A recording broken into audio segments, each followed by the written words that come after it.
በስመ አብ ወወልድ ወመንፈስ ቅዱስ አሐዱ አምላክ አሜን። የእግዚአብሔር ሰላም ከእናንተ ጋር ይሁን።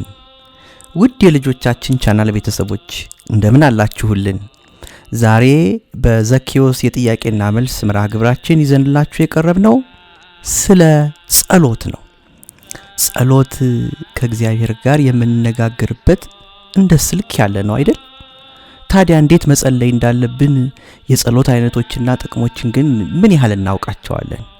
እስቲ ዕውቀታችሁን ፈትሹ። 50 ወሳኝ ጥያቄዎችን አዘጋጅተናል። ተዘጋጅታችኋል? ወደ ጥያቄዎቹ እንለፍ። ጸሎት ማለት ምን ማለት ነው?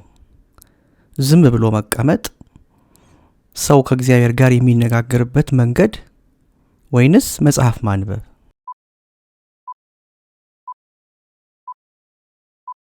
ሰው ከእግዚአብሔር ጋር የሚነጋገርበት መንገድ ነው ካላችሁ ትክክል ናችሁ። ጸሎት የማንስ ትንፋስ ነው? የነፍስ፣ የሰውነት ወይንስ የእንቅልፍ?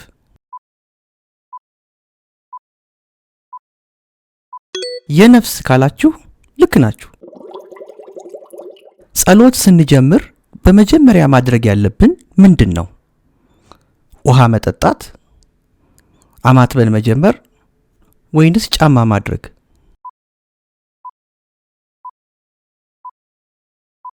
አማትበን መጀመር ካላችሁ ትክክል ናችሁ። በስመ አብ ወወልድ ወመንፈስ ቅዱስ አሐዱ አምላክ አሜን ብለን በትምህርተ መስቀል ፊታችንና መላ ሰውነታችን አማትበን መጀመር ይኖርብናል። በስመ አብ ወወልድ ወመንፈስ ቅዱስ ብለን ስናማትብ ስንት አምላክ አለ እንላለን? 3 አምላክ፣ አሃዱ አምላክ ወይም አንድ አምላክ ወይንስ ብዙ አማልክት?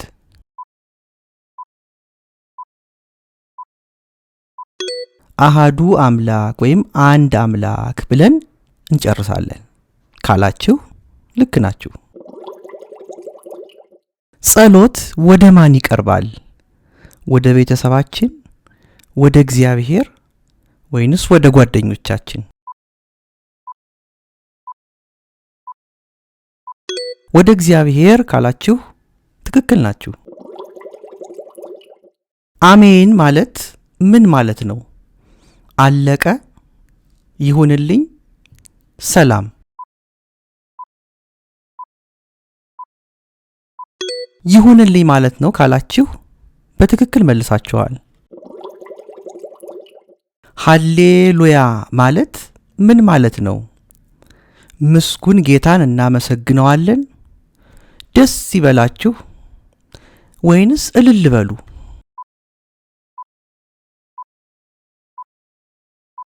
ምስጉን ጌታን እናመሰግነዋለን ማለት ነው ካላችሁ በትክክል መልሳችኋል። የጸሎት አይነቶች እነማን ናቸው? የጠዋትና የማታ ብቻ፣ የግል የቤተሰብና የማህበር ወይንስ የካህናት ብቻ?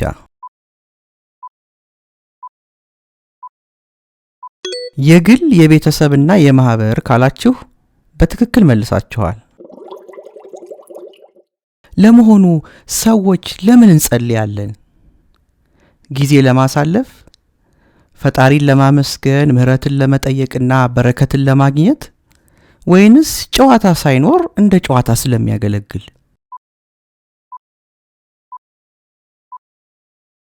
ፈጣሪን ለማመስገን፣ ምህረትን ለመጠየቅና በረከትን ለማግኘት እንጸልያለን ካላችሁ ትክክል ናችሁ። አባታችን ሆይ የሚለውን ጸሎት ያስተማረን ማን ነው? ጌታችን ኢየሱስ ክርስቶስ፣ ቅዱስ ጴጥሮስ ወይንስ ሙሴ?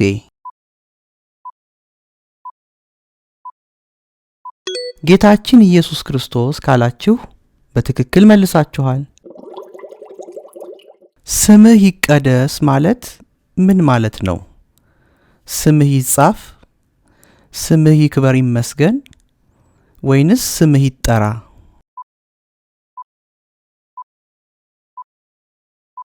ስምህ ይክበር ይመስገን ማለት ነው ካላችሁ ትክክል ናችሁ። የዕለት እንጀራችንን ስጠን ስንል ምን መለመናችን ነው? ለስጋችንና ለነፍሳችን የሚያስፈልገንን ምግብ፣ ገንዘብን ወይንስ ልብስን?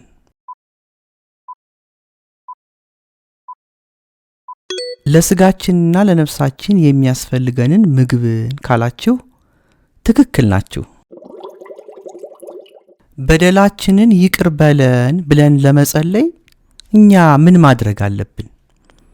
የበደሉንን ለፍርድ ማቅረብ፣ የሌሎችን በደል ይቅር ማለት ወይንስ ምንም ማድረግ የለብንም? የሌሎችን በደል አስቀድመን ይቅር ማለት አለብን ካላችሁ ትክክል ናችሁ። ከክፉ ሁሉ አድነን ስንልስ ምን ማለታችን ነው?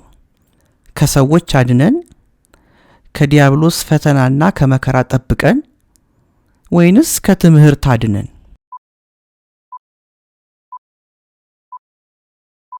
ከዲያብሎስ ፈተናና መከራ ጠብቀን ማለታችን ነው ካላችሁ ትክክል ናችሁ። በጸሎታችን መጨረሻ ላይ ለዘላለሙ ብለን የምንመሰክረው ስለምንድን ነው? መንግስት፣ ኃይልና ክብር የእርሱ መሆኑን፣ ጸሎቱ ማለቁን ወይንስ ድካማችንን?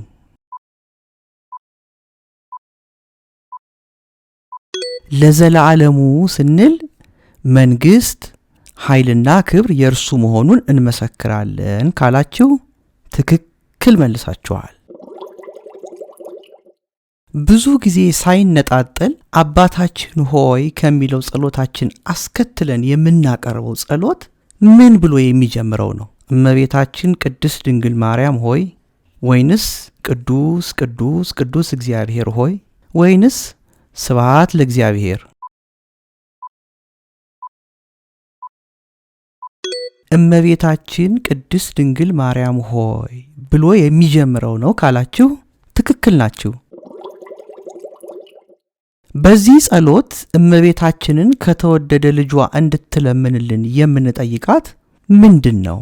የዕለት እንጀራን፣ ይቅርታና ምሕረትን ወይንስ ሀብትና ንብረትን? ይቅርታና ምሕረትን ለምኝልን ነው የምንላት ካላችሁ ትክክል ናችሁ። ጠዋት ከእንቅልፋችን ስንነሳ መጸለይ ያለብን ለምንድን ነው? ፊት ለመታጠብ፣ ሌሊቱን በሰላም ስላሳደረንና ቀኑን እንዲባርክልን ወይንስ ፈርተን ስለነበር?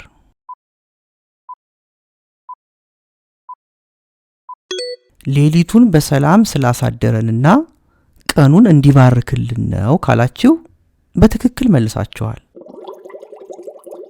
ከምግብ በፊት መጸለይ ያለብን ለምንድን ነው? ስለሰጠን ለማመስገንና ምግቡን እንዲባርክልን፣ ምግቡ እስኪቀዘቅዝ ወይንስ አባባና ማማ ስላዘዙን? ስለሰጠን ለማመስገንና ምግቡንም እንዲባርክልን ነው ካላችሁ ትክክለኛው መልስ አግኝታችኋል። ማታ ከመተኛታችን በፊት የምንጸልየውስ ለምንድን ነው? እንቅልፍ እንዲወስደን፣ ቀን ጠብቆ ስላቆየንና ሌሊቱን እንዲባርክልን ወይንስ ጨለማ ስለሆነ? ቀን ጠብቆ ስላቆየንና ሌሊቱን እንዲባርክልን እንጸልያለን ካላችሁ ትክክል ናችሁ። ቤተ ክርስቲያን በቀን ስንት ጊዜ እንዲጸለይ ታዛለች? 3 ጊዜ፣ 7 ጊዜ ወይንስ 1 ጊዜ?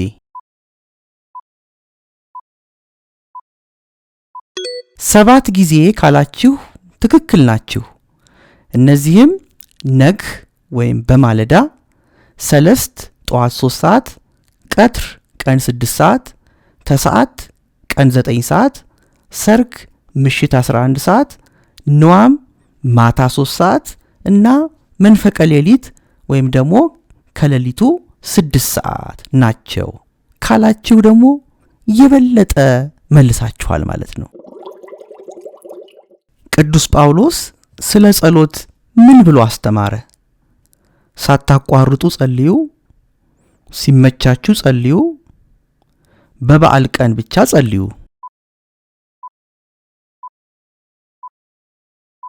ሳታቋርጡ ጸልዩ ካላችሁ ትክክል ናችሁ። ሲጸልዩ ፊትን ወዴት አቅጣጫ ማዞር ይገባል? ወደ ምዕራብ፣ ወደ ምስራቅ ወይንስ ወደ ደቡብ?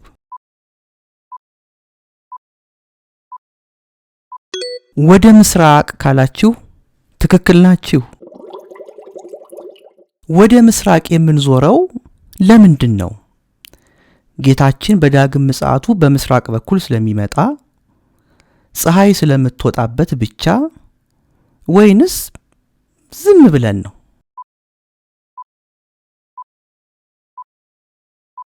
ጌታችን በዳግም ምጽአቱ በምስራቅ በኩል ስለሚመጣ ካላችሁ በትክክል መልሳችኋል። በእርግጥ ምስራቅ ሌላ ብዙ ምስጢርም አለው። ለምሳሌ እመቤታችን በምስራቅ ትመሰላለች።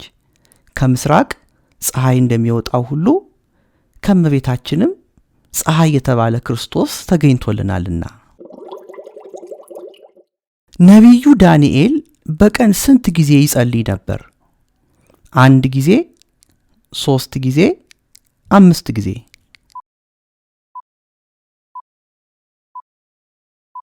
3 ጊዜ ይጸልይ ነበር ካላችሁ ትክክል ናችሁ። ጎበዞች ልጆቻችን፣ አሁን ከጥያቄዎቻችን ግማሽ ያህሉን ጨርሰናል። የሚቀሩትን ግማሾች ደግሞ የበለጠ በርትታችሁ ሳታቋርጡ እንድትሳተፉ አደራላችኋለሁ። እግዚአብሔር ያበርታችሁ። አሁን እንቀጥል ልጆቻችን። በጸሎት ጊዜ እጃችንን የምንዘረጋው ለምንድን ነው? ለማፍታታት፣ ልቦናችንን ወደ እግዚአብሔር መላካችንና መለመናችንን ለማሳየት ወይንስ ሰፊ ቦታ ለማግኘት?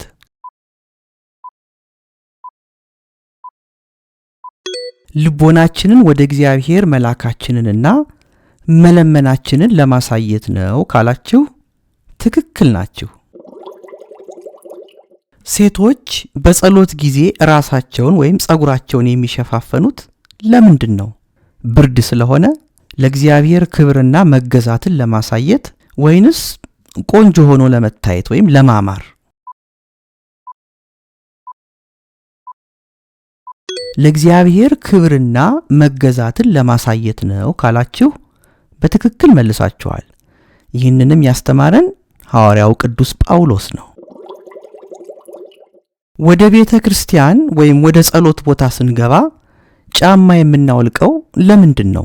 ቦታው የተቀደሰ ስለሆነ ክብር ለመስጠት፣ እግራችንን ለማሳረፍ ወይንስ ስለሚሞቀን?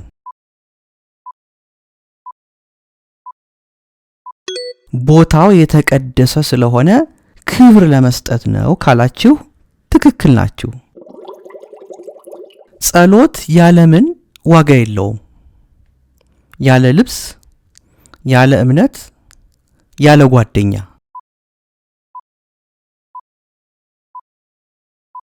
ጸሎት ያለ እምነት ዋጋ የለውም ካላችሁ ትክክል አግኝታችኋል። እግዚአብሔር የማይሰማው የትኛውን ጸሎት ነው? የሕፃናትን፣ በጥርጣሬና በቂም የሚጸለይን ወይንስ የድሆችን? በጥርጣሬና በቂም የሚጸለይን ጸሎት እግዚአብሔር አይሰማም ካላችሁ ትክክል ናችሁ። በጸሎት ጊዜ ሐሳባችን ቢበታተን ወይም መጥፎ ሐሳብ ቢመጣብን ምን ማድረግ አለብን? በሥላሴ ስም አማትበን ጸሎቱን መቀጠል፣ ጸሎቱን ማቆም ወይንስ ትንሽ ተጫውተን መመለስ?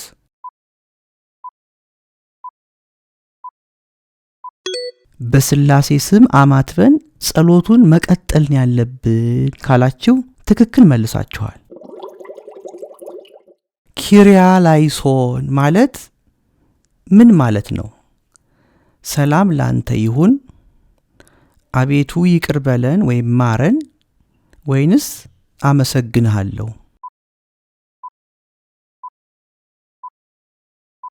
አቤቱ ይቅር በለን ወይም ማረን ማለት ነው ካላችሁ ትክክል ናችሁ። ኪርያላይሶን የሚለውም ከሁለት ቃላት ኪሪኤ እና ኤሌይሶን ከሚሉ የመጣ ቃል እንደሆነ በዚሁ እግረ መንገዳችሁን እወቁ። በአሳ አንበሪ ወይም ትልቅ አሳ ሆድ ውስጥ ሆኖ የጸለየው ነቢይ ማን ነው? ሙሴ፣ ዮናስ ወይንስ ዳንኤል?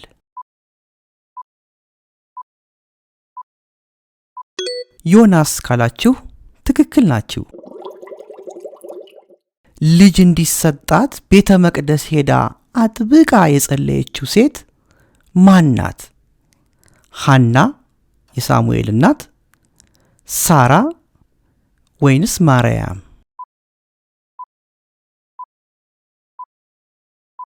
ሐና እመ ሳሙኤል ወይም የሳሙኤል እናት ናት ካላችሁ ትክክል ናችሁ። ሰማይ ተዘግቶ ዝናብ እንዳይዘንብ የጸለየው በኋላም ደግሞ እንዲዘንብ በድጋሚ የጸለየው ነቢይ ማን ነው? ኤርምያስ፣ ኤልያስ ወይስ ኢሳይያስ? ኤልያስ ነው ካላችሁ በትክክል መልሳችኋል። ለ7 ዓመታት በአንድ እግራቸው ቆመው የጸለዩት ኢትዮጵያዊው ጻድቅ አባት ማን ይባላሉ? አባ ሳሙኤል፣ አቡነ ተክለ ሃይማኖት ወይንስ አቡነ አረጋዊ?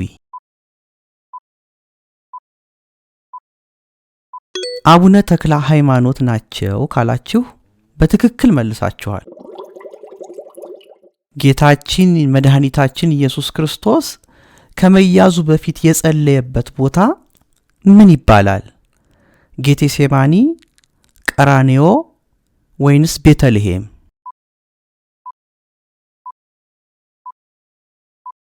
ጌቴሴማኒ ይባላል ካላችሁ በትክክል መልሳችኋል። ጌታችን በመስቀል ላይ ሳለ ስለ ሰቀሉት ሰዎች ምን ብሎ ጸለየ? ቅጣቸው አለ? የሚያደርጉትን አያውቁምና ይቅር በላቸው አለ? ዝም አለ?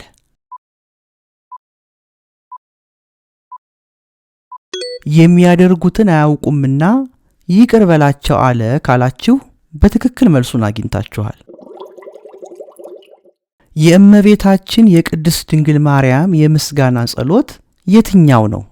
አባታችን ሆይ ነፍሴ እግዚአብሔርን ታላቅ ታደርገዋለች ወይንስ መዝሙረ ዳዊት?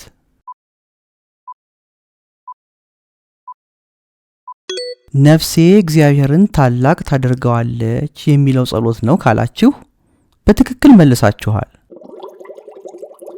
ንጉሱ ከኔ በቀር ወደ ሌላ አምላክ እንዳትጸልይ ቢለውም መስኮቱን ከፍቶ የጸለየው ማን ነው? ዳንኤል፣ ሲድራቅ ወይንስ መርዶክዮስ?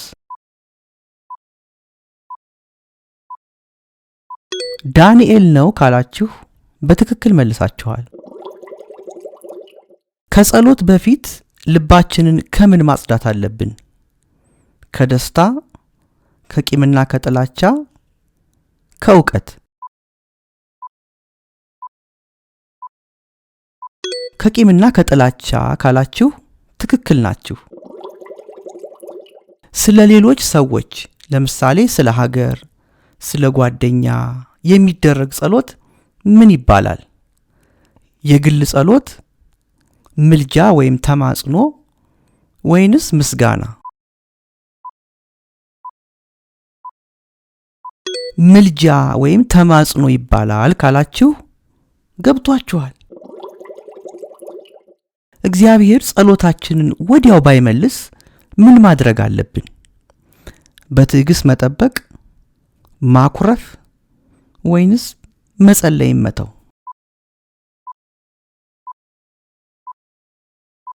በትዕግስት መጠበቅ አለብን ካላችሁ ትክክል ናችሁ።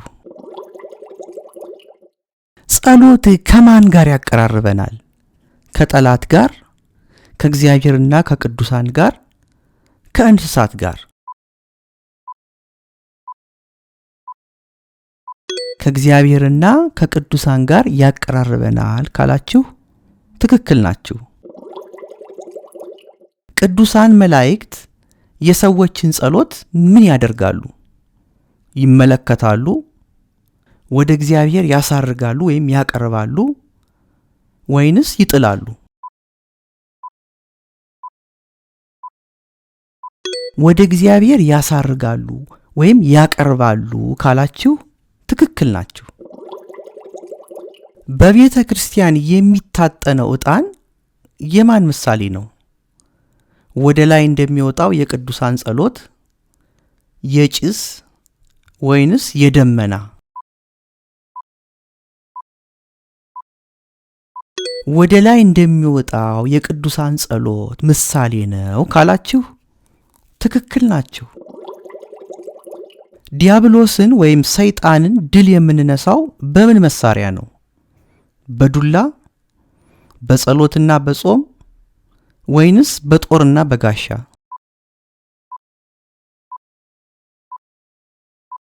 በጸሎትና በጾም ድል እንነሳዋለን ካላችሁ በትክክል መልሳችኋል። አንድ ሰው በሰራው ኃጢአት ተጸጸተ፣ ወደ እግዚአብሔር ተመለሰ ለማለት ምን እንላለን? ቅዳሴ ገባ፣ ንስሐ ገባ ወይንስ ሞተ?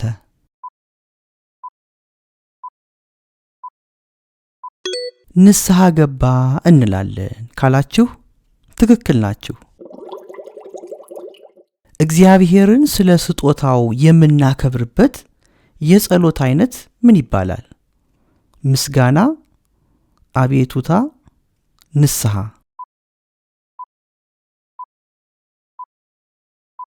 ምስጋና ካላችሁ በትክክል መልሳችኋል።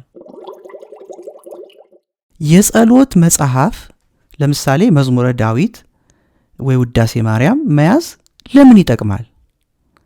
ቦርሳ ለመሙላት፣ ስርዓት ባለው መልኩ ለመጸለይና የጸሎት ቃላትን ለማግኘት ወይንስ ለመታየት?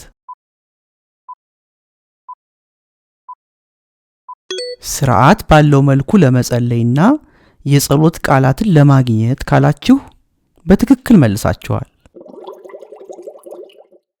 ውድ ልጆቻችን የዛሬው ስለ ጸሎት የነበረን ቆይታ ይህንን ይመስል ነበር። ለመሆኑ ስንት ጥያቄዎች መልሳችሁ ይሆን? እስቲ ከታች በኮሜንት መስጫው ላይ ይህን ያህል ጥያቄ መለስኩ፣ ይህንን ተምሬያለሁ እያላችሁ ጻፉልን። ወላጆች ልጆቻችን ይህንን ነገር እንዲያደርጉ ስለምትተባበሩን በእጅጉ እናመሰግናችኋለን። ጸሎት የነፍሳችን ምግብ እንደሆነ ተምረናል። ስለዚህ ልጆቻችን ጠዋት ስንነሳ፣ ማታ ስንተኛ፣ እንደዚሁም ከምግብ በፊትና በኋላ መጸለይ መርሳት የለብንም። ቤተ ክርስቲያን ደግሞ ሄዶ መጸለይ የበለጠ ደስ ያሰኛል። ጸሎት ከፈጣሪያችን ጋር የሚያገናኝ መሆኑን እንዳትረሱ። ቪዲዮውን ከወደዳችሁ ላይክ፣ ለጓደኞቻችሁ ሼር ደግሞ ማድረግ እንዳትረሱ። ለቻናላችን ደግሞ አዲስ ከሆናችሁ ሁልጊዜ ወደ እናንተ የምናዘጋጃቸው ቪዲዮዎች እንዲመጡ ሰብስክራይብ በማድረግ ቤተሰብ ሁኑ። በሌላ የዘኪው ዝግጅት እስክንገናኝ በቸር ያገናኘን። መልካም የጾም ጊዜ ይሆንላችሁ። በርቱ ልጆቻችን።